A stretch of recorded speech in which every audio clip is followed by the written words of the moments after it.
Ito na ang ating last na pasyente. Bigyan na tayo ng gamot dito. So, labas kasi ako 9 ng gabi. Kaya, ayan. Madilim na, madilim. Ayan po. Walang gaano na doon yung sasakyan ko. Ayan. Ito po, ayan siya. Before hospital yan siya na pinakamalaking hospital. St. Joseph Hospital. So, ngayon ay retirement na siya. Yung tubig. Tingnan mo ang tubig. Yan. So, retirement na siya. Andoon sa taas sa St. Joseph.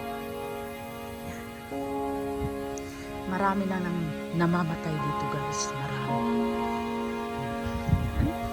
Nandoon yung fountain natin.